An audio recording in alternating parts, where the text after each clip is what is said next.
Hello दोस्तों। Welcome to financial tips academy. आज के अपने इस वीडियो में हम लोग डिस्कस करने वाले अभी करंट मार्केट सिनारियो में क्या चल रहा है और कुछ इन्वेस्टमेंट आइडिया या फिर कुछ स्विंग ट्रेडिंग के आइडियाज़ के बारे में डिस्कस करेंगे, जो कि प्रीवियसली हम लोग डिस्कस कर चुके थे, लाइक कन्वर्जेंस या फिर बॉलिंजर बैंड के रिगार्डिंग। तो उसी में कुछ मैंने चेंजेस किया है, उसको थोड़ा सा हम लोग और एडवांस करके देखेंगे और कुछ एडवांस जो भी स्कैनर में स्टॉक्स आ रहे हैं उसमें क्या क्या और स्ट्रैटेजी लगा के हम लोग सही स्टॉक्स को सेलेक्ट करें, जहाँ से मोमेंट आपको पॉसिबिलिटीज मिले कि वहां से अब वहां पे स्टॉक्स का मूवमेंट होने वाला है। ठीक है, तो चलिए शुरू करते हैं अपने इस वीडियो को। आगे बढ़ने से पहले अगर आप मेरे चैनल पे पहली बार है तो सब्सक्राइब करें और बेल आइकन प्रेस करें, ताकि लेटेस्ट वीडियो का नोटिफिकेशन आपको मिलता रहे।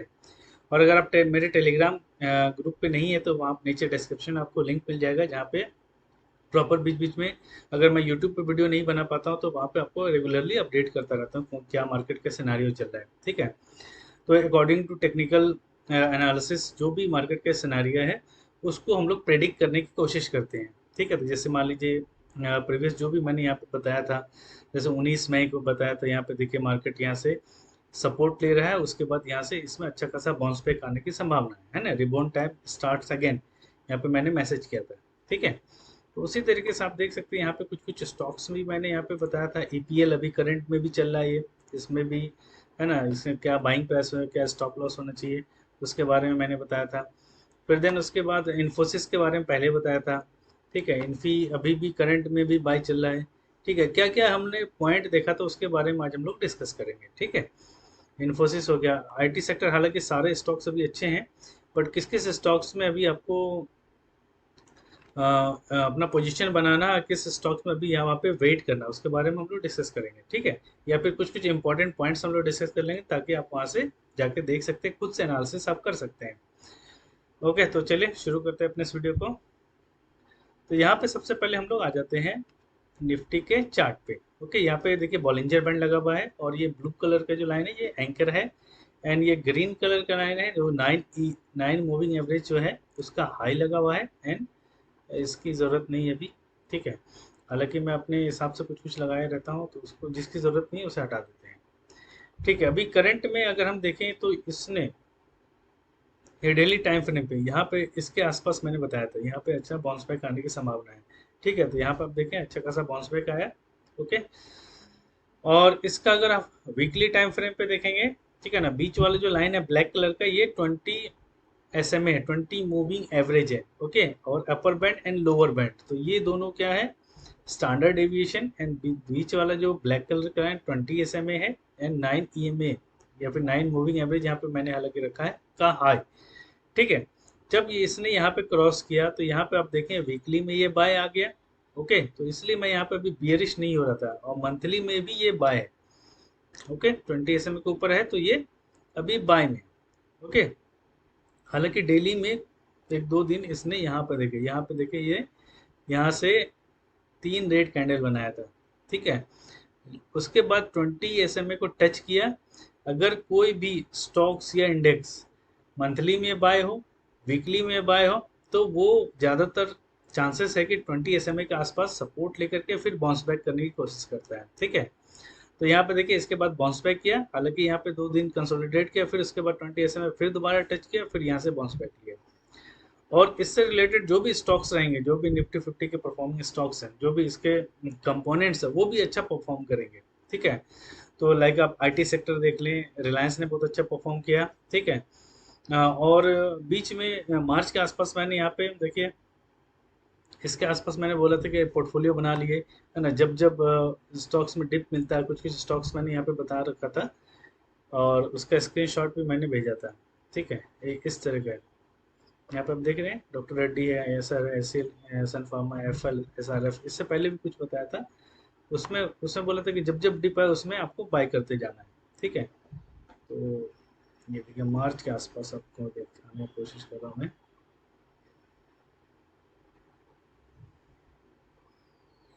ये वाला स्क्रीनशॉट। ठीक है, तो इसमें क्या, रिलायंस था, एशियन पेंट था, पॉलीकैब था, TCS, HCL Tech, Hindustan Unilever, Titan and LNT.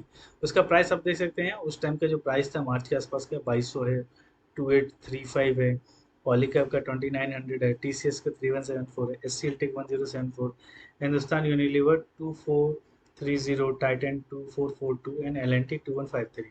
तो इसका कंपैरिजन आप वहाँ से और अभी के करंट मार्केट प्राइस से आप यहाँ पे कंपैरिजन कर सकते हैं, क्या इसने रिटर्न दे दिया। ठीक है, यहाँ पे मैंने यही बोला था, all weather stocks on every dip in SIP keep buying in small quantity for long term investment. हर एक डिप में आपको थोड़ा थोड़ा थोड़ा करके खरीदते जाना है। ठीक है, और ये मैंने मैसेज डाला था लगभग मार्च के आसपास, है ना, 16 मार्च का था। तो 16 मार्च से मतलब मार्च, पूरा मार्च, मार्च लास्ट तक, मतलब अप्रैल से बाउंस बैक आना शुरू हुआ है। तो 15 डेज आपके पास था, जितना भी आप अमाउंट यहाँ पे लगाए होंगे। ठीक है, तो यहाँ पे आपको अच्छा खासा रिटर्न मिला, कोई 15%, कोई इवन 20% भी दे दिया है। तो मोटा मोटी 15%, 10%, मोर देन 10% तो सारे स्टॉक्स ने दे दिया है यहाँ से रिटर्न। बाकी अब अभी जो हम लोग डिस्कस कर रहे हैं, ठीक है, अभी जैसे इन्फोसिस का मैंने यहाँ पे रिकमेंडेशन दिया था, अकॉर्डिंग टू टेक्निकल एनालिसिस की इसमें अब जो है मूवमेंट आने वाला है। ठीक है, तो इसका चार्ट भी मैंने बना के भेजा था। तो इसमें हमने क्या देखा था कि ये यहाँ से बहुत ज़बरदस्त गिरा, बट इसके नीचे ये नहीं गिर पा रहा है। यहाँ से ये सपोर्ट ले रहा है, फिर ऊपर जा रहा है, फिर यहाँ पे आया 20 SMA के पास, यहाँ सपोर्ट लिया, और बैंड यहाँ पे देखें, जो बॉलिंजर बैंड ये स्क्वीज कर गया। स्क्वीज करने के बाद क्या होता है, या तो ये ऊपर जाएगा या नीचे जाएगा। ठीक है, दो चीज़ें हैं, या तो ये ऊपर जाएगा या नीचे जाएगा। और दूसरा चीज़ इसमें मैंने देखा कि ये आवरली टाइम फ्रेम में या 15 मिनट टाइम फ्रेम पे ये कन्वर्जेंस बना रहा था।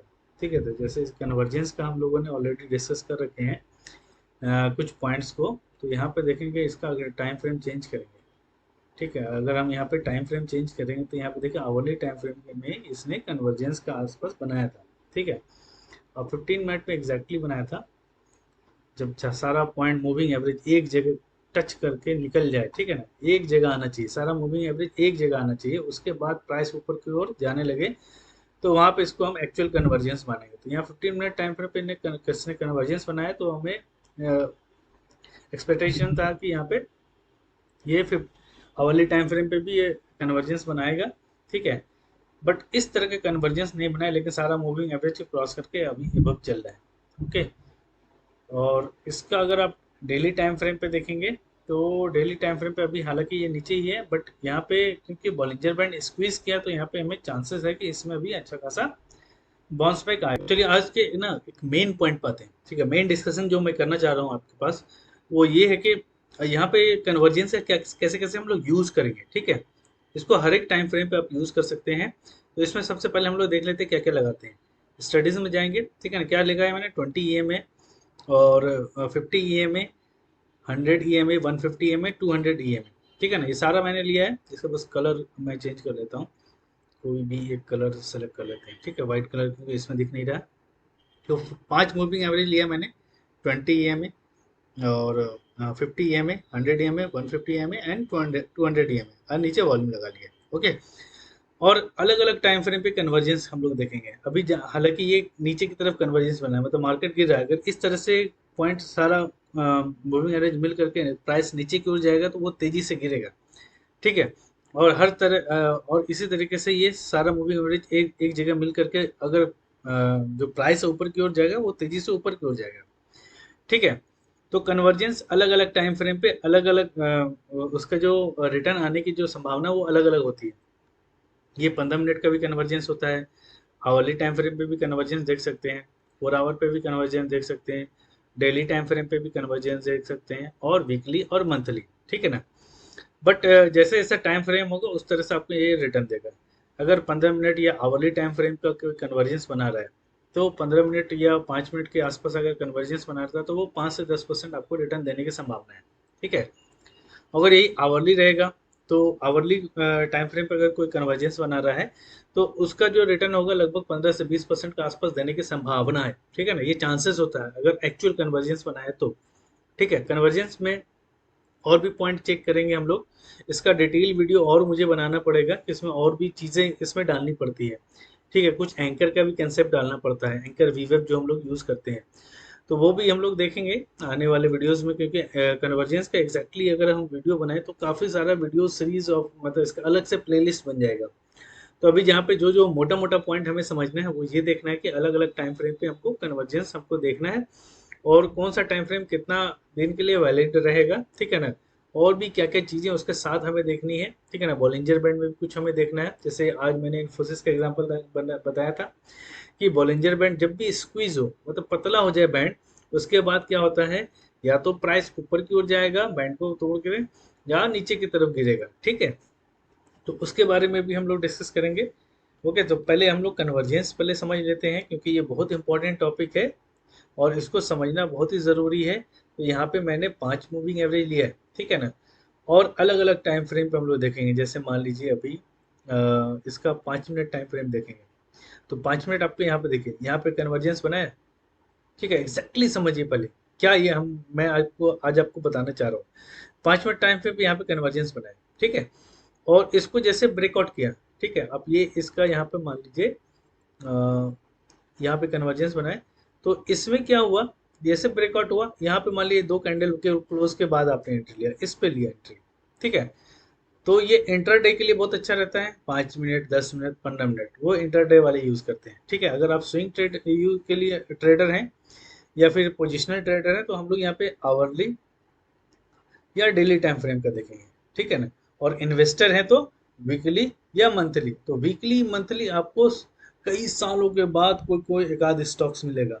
और जो मंथली या वीकली मिल गया तो वो मल्टी बैगर बनने की संभावना है, वो आपको मल्टी बैगर रिटर्न देगा, ठीक है। तो कन्वर्जेंस अगर मंथली या वीकली टाइम फ्रेम पे, अगर इसका आप देखेंगे मंथली टाइम फ्रेम पे कब इसने कन्वर्जेंस बनाया था, इसका अगर आप चेक करेंगे इन्फोसिस का, तो मंथली टाइम फ्रेम पे देखिए सारा मूविंग एवरेज को एक जगह क्रॉस करके कब बनाया था। तो मंथली पे अभी एग्जैक्टली देखे तो सब जगह एक जगह टच नहीं किया। इसका वीकली देख लीजिए, वीकली देख लेते हैं। देखिए यहाँ पे इस पॉइंट पे क्या प्राइस था, 503, कब, 2017 में, ठीक है।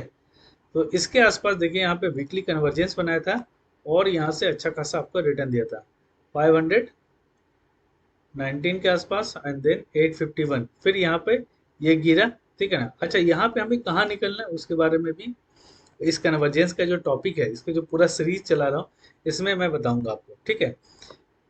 फिर दोबारा ये गिरा, फिर नीचे आ गया सारा मूविंग एवरेज तोड़ के, ठीक है ना। फिर यहाँ दोबारा ये सारा मूविंग एवरेज लगभग एक जगह यहाँ पे मिलता हुआ, इसको तोड़ के निकलता हुआ दिख रहा है, ठीक है। 2020 में जो आया था कोरोना के टाइम पे, तो यहाँ पे फिर से कन्वर्जेंस बना है, इसने यहाँ से फिर देखिए जबरदस्त रिटर्न दिया, 751 से सीधे 760। तो इस तरह का जो पॉइंट है, आपको बहुत मार्केट में नेगेटिव सेंटीमेंट रहेगा, उसके बाद तो पॉजिटिव सेंटीमेंट बनता है, फिर वहां पे आपको इस तरह का पॉइंट्स मिलेगा, ठीक है। तो इसके लिए काफी दिन वेट करना पड़ता है, तो इसका अलग से स्ट्रैटेजी बना करके बैठनी पड़ती है। जब मार्केट का सब लोग बियर बन जाए, तो आपको उस टाइम पे देखना है, कुछ अच्छे सेलेक्टेड स्टॉक्स को सेलेक्ट करना है, और उसमें कुछ कुछ पॉइंट को सेलेक्ट करना है कि वहां पे किस टाइम फ्रेम पे कन्वर्जेंस बना रहा है और कहाँ पे एंट्री आपको करनी है, ठीक है। हर एक चीज का हमको ध्यान रखना है, ओके। और देख लें, और भी इंपॉर्टेंट चीज ये है कि जो कोई भी प्राइस है ना, 200 ईएमए को नहीं तोड़ता है अलग अलग टाइम फ्रेम पे। अगर वो किसी न किसी टाइम फ्रेम के 200 ईएमए पे जाके सपोर्ट लगे, जैसे मान लो कोई प्राइस गिर रहा है, ठीक है। मान लीजिए अभी इन्फोसिस का एग्जांपल लेते हैं हम लोग, अभी यहाँ पे गिरा है, ठीक है ना।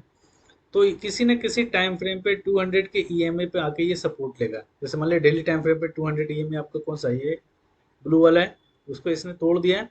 इसका वीकली पे देखें आप, वीकली पे देखें, ब्लू वाला लाइन इसके नीचे चला गया था, ठीक है। तो इसका मंथली आप देखें, मंथली के ऊपर ये रहा होगा, काफी ऊपर है अभी, है ना। मंथली पे देखेंगे तो ये 50 ईएमए के ही आसपास आया था। तो किसी न किसी टाइम फ्रेम पे वो अपने 200 ईएमए के आसपास ये सपोर्ट लेने की कोशिश करता है।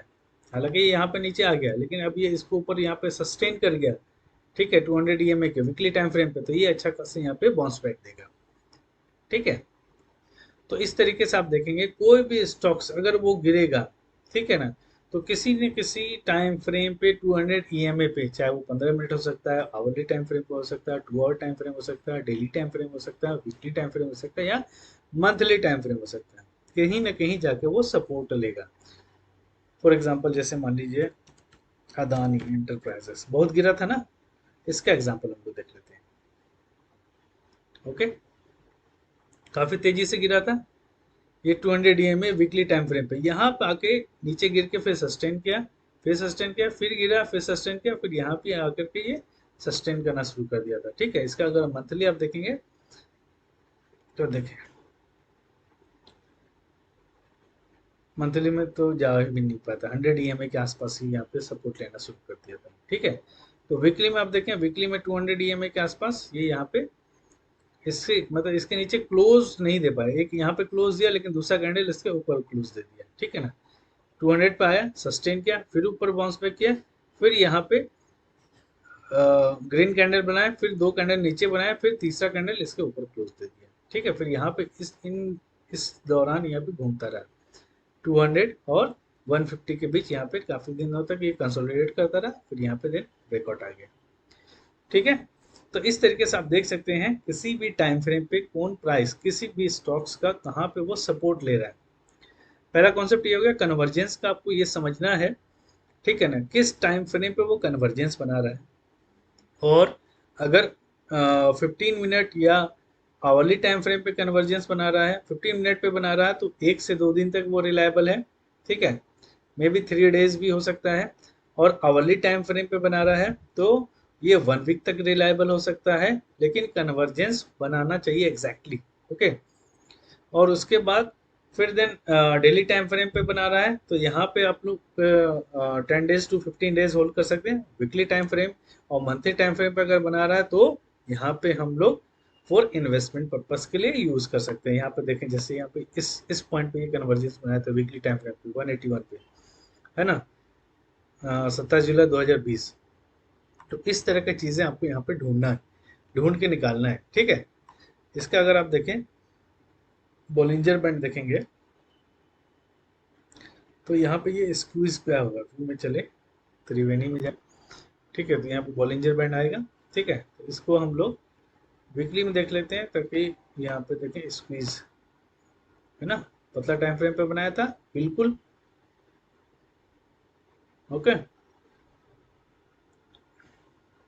यहाँ पे है ना 491 है, 180 के आसपास था ना वो, तो 180 के आसपास देखिए कब था ये 180।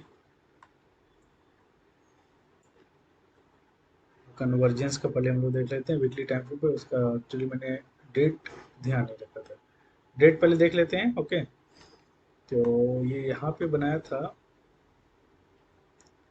17 अगस्त 2020, 17 अगस्त 2020। ओके, 17 अगस्त 2020, यहाँ पर आप लगा लें 17 अगस्त 2020। वीकली टाइम फ्रेम पे स्क्वीज बनाना चाहिए या मंथली पे, तो वीकली पे पहले हम लोग देख लेते हैं 17 अगस्त 2020। 17 अगस्त था ना ये वाला, क्या बनाया, स्क्वीज किया था, इसको ऐसे करके देखें। ठीक है, बैंड यहाँ पे पतला बना था, काफी स्क्वीज किया था, और ये 20 EMA और 20 SMA 9 EMA के हाई को इसने क्लोज किया इसके ऊपर, और बैंड को ब्लास्ट करता गया। ठीक है, बैंड को ब्लास्ट करता गया तो उधर हमने कन्वर्जेंस चेक किया, है ना, बॉलिंजर बैंड को। ये अलग कॉन्सेप्ट है, इसको भी हम लोग अपने आने वाले वीडियोस में बॉलिंजर बैंड के टॉपिक में हम लोग डिस्कस करेंगे, और भी अलग से इसका वीडियोस बनाऊंगा तो आपको समझ में आएगा कैसे कैसे आपको स्टॉक सेलेक्ट करना और क्या क्या पॉइंट आपको मोटी मोटी बातें देखनी है। ठीक है, तो ये जैसे यहाँ पे ब्लास्ट करता गया, ठीक है, उधर कन्वर्जेंस चेक किए तो वहां पे हमें लगा कि ये अब इसमें ब्रेकआउट अच्छा खासा आ सकता है। ठीक है, तो ये अदानी का हम लोगों ने एग्जांपल देख लिया, इसी तरीके से और किसी भी स्टॉक्स का आप यहाँ पे एग्जांपल देख सकते हैं। ठीक है,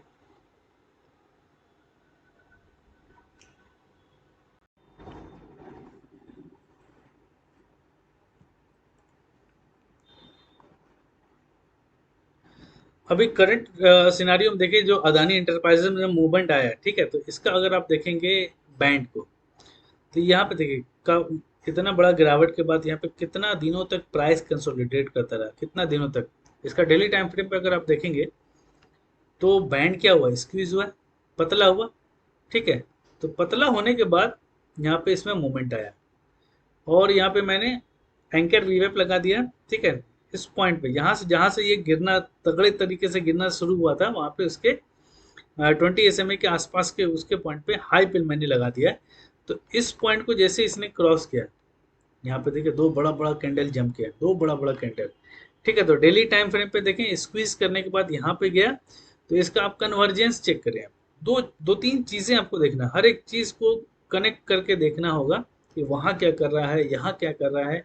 डेली टाइम फ्रेम पे देखिए, यहाँ पे गया, यहाँ पे गया, सारा मूवी एवरेज एक के आसपास आ गया। ओके, तो इसका आवरली पे या 15 मिनट टाइम फ्रेम पे कहीं ना कहीं बढ़िया से कन्वर्जेंस बनाया होगा। देखिए, देख रहे हैं ना। तो कोई भी प्राइस बिना कन्वर्जेंस बनाए वो मूव ही नहीं कर सकता, या फिर कोई भी प्राइस बिना बॉलिंजर बैंड को स्क्वीज करने के बाद मूव नहीं करेगा। या तो ऊपर मूव करे या नीचे करे, या कन्वर्जेंस ऊपर की तरफ बनाए या नीचे की तरफ बनाए, या तो ऊपर चढ़ेगा या गिरेगा। ठीक है, या कन्वर्जेंस बना के ही ऊपर जाएगा, या फिर कन्वर्जेंस बना के ही उसके नीचे, मतलब नीचे प्राइस आ गया तो कन्वर्जेंस बना के नीचे गिरेगा। ठीक है, तो जैसे मैंने बॉलिंजर बैंड का कॉन्सेप्ट बताया कि स्क्वीज होकर या तो ऊपर जाएगा या नीचे आएगा। तो वहां पे डेली टाइम फ्रेम पे, मतलब कि वहां पे हायर टाइम फ्रेम पे देखना है, और कन्वर्जेंस में एक लोअर टाइम फ्रेम ले लेना है। अगर वहां पे डेली टाइम फ्रेम पे स्क्वीज किया तो यहाँ पे आवरली टाइम फ्रेम पे कन्वर्जेंस बनाएगा। ठीक है, ये बहुत ही इंपॉर्टेंट कॉन्सेप्ट है, इसको आपको ध्यान में रखना है। और इसी के हिसाब को आपको स्टॉक्स को देखना है, क्योंकि इन्फोसिस मैंने इसी हिसाब से बताया था। ठीक है, तो वो डेली टाइम फ्रेम पे वो स्क्वीज बना रहा था, और यहाँ पे 15 मिनट टाइम पे उसने कन्वर्जेंस बनाया था। ठीक है, तो ये बहुत इंपॉर्टेंट कॉन्सेप्ट है कि यहाँ पे आप एग्जैक्टली समझ सकते हैं कि कहाँ पे आपके स्टॉक्स को पकड़ना है। ठीक है, तो कन्वर्जेंस जैसे बनाए, एक कैंडल छोड़ गया, दो कैंडल यहाँ पकड़ लेते हैं हम, है ना। यहाँ नहीं पकड़ा है तो दूसरे दिन पकड़ते हैं, क्योंकि इस दिन मार्केट क्लोज हो गया था। क्लोज होने के बाद यहाँ पकड़ते हैं, यहाँ नहीं पकड़ते तो यहाँ पकड़ते हैं। ठीक है, कहीं ना कहीं तो पकड़ते हैं आप। ओके, कॉन्सेप्ट बहुत ही क्लियर मैंने बता दिया है, कैसे कैसे आपको स्टॉक्स को देखना है। ठीक है ना, और कौन से स्टॉक्स में ब्रेकआउट हुआ है, स्कैनर जो जो भी मैंने बताया है उसमें ये चीज़ें आप ध्यान से देखें। और जो जो चार्ट मैंने बताया आज, जैसे मैंने बताया कन्वर्जेंस है ना, किस किस टाइम फ्रेम पे देखेंगे, और कितना टाइम फ्रेम पे कितना दिन के लिए वो रिलायबल है। ओके, फिर उसके बाद बॉलिंजर बैंड से उसको मिलाएंगे, वहाँ पे क्या बना रहा है वो, है ना। तो ये सब चीज़ें आपको देखनी है और इस पर प्रैक्टिस करना है। ठीक है ना, अगर कोई भी कंफ्यूजन हो, कुछ भी आपको कॉन्सेप्ट नहीं समझ में आ रहा, तो नीचे कमेंट बॉक्स में कमेंट करके आप पूछ सकते हैं, है ना, बेझिझक। ओके, अगर टेलीग्राम ग्रुप पे नहीं तो वहाँ पे आप जाके ज्वाइन करें टेलीग्राम ग्रुप के चैनल को। ठीक है ना, वहाँ पे बीच बीच में अगर मैं, क्योंकि मैं यूट्यूब पे ज़्यादा एक्टिव नहीं हो पा रहा, क्योंकि मेरा अलग अलग अभी रिसर्च चल रहा है ना, हर एक फील्ड में कुछ स्टॉक्स को कैसे सेलेक्ट करना है, इन्वेस्टमेंट के लिए कैसे सेलेक्ट करना है, कहाँ पे हमें पिन पॉइंट पे पकड़ना है। तो अभी थोड़ा सा मैं इसमें बिजी चल रहा हूँ। ठीक है, हर एक चीज़ का एनालिसिस अलग अलग से तरीके से कर रहा हूँ। ठीक है ना, कौन स्टॉक को, कौन सेक्टर के स्टॉक्स को भी पकड़ना चाहिए, वो सब पे भी थोड़ा सा मैं फोकस करके उस पर थोड़ा स्टडी कर रहा हूँ। ठीक है ना, उस पर जो जो पॉइंट मुझे अच्छा लगता है वो उसमें आपको यहाँ के बताता हूँ। ठीक है, हालांकि मंथ में एक या दो वीडियो ही अभी बना पा रहा हूँ, लेकिन जो भी बता रहा हूँ आपको मतलब क्लियर कॉन्सेप्ट बता रहा हूँ। ठीक है, इस सीरीज में मतलब कि अभी कन्वर्जेंस का और बॉलिंजर बैंड का भी और भी सीरीज में बताऊंगा आगे आने वाले वीडियोस में। ठीक है, बट ये कॉन्सेप्ट बहुत इंपॉर्टेंट है, इसको आपको अपने माइंड में रखना है। और अलग अलग स्टॉक्स के चार्ट पर आपको प्रैक्टिस करना है कि वहाँ पे चार्ट क्या बोल रहा है। ठीक है, 50-100 चार्ट आप देखेंगे तभी आपका कॉन्सेप्ट क्लियर होगा। हर एक स्टॉक्स का चार्ट देखें, निफ्टी 50 का देखें, निफ्टी 100 का देखें, निफ्टी 200 तक के स्टॉक्स को देखें। ठीक है, और जैसे मैंने कुछ कुछ जो स्कैनर बना के दिखाया था 13 EMA ब्रेकआउट, या फिर और भी इसका मैंने ऑलरेडी आपको लास्ट वीडियोस में भी इसका लास्ट वीडियो में भी इसका डिस्क्रिप्शन में मैंने लिंक दे दिया है, वहाँ पे आप जाके देख सकते हैं। ठीक है ना, उस स्टॉक्स में भी आपको चेक करना है, ये सब चीज़ें चेक करना है जो जो मैंने बताया आज। ठीक है, तो ये कन्वर्जेंस बना रहा है कि नहीं बना रहा है, बॉलिंजर बैंड स्क्वीज कर रहा है कि नहीं कर रहा है। ठीक है ना, हर एक चीज़ आपको देखना है, उसके बाद फिर आपको यहाँ पे अपनी एंट्री बनानी है, क्योंकि आपका पैसा बहुत इंपॉर्टेंट है। ठीक है ना, यहाँ पे आपको कैसे अपने पैसे को सेव करना है ये आपको समझना है पहले। ठीक है ना, बाकी रिटर्न तो बाय डिफॉल्ट आपका आएगा। अगर आपको सेविंग करना आ गया, कैसे आपको अपने पैसे को बचाना है, सेव करना है, देन रिटर्न बाय डिफॉल्ट आएगा, प्रॉफिट बाय डिफॉल्ट आएगा। मतलब लॉस आपको बचाना है, कम से कम आपको लॉस देना है, बट प्रॉफिट बाय डिफॉल्ट आएगा आपको। ठीक है, तो चलिए आज के लिए इतना ही, मिलते हैं अपने नेक्स्ट वीडियो में। Thanks for watching financial tips. Video पसंद आए तो लाइक करें, सब्सक्राइब करें, और ज़्यादा से ज़्यादा अपने दोस्तों के बीच शेयर करें।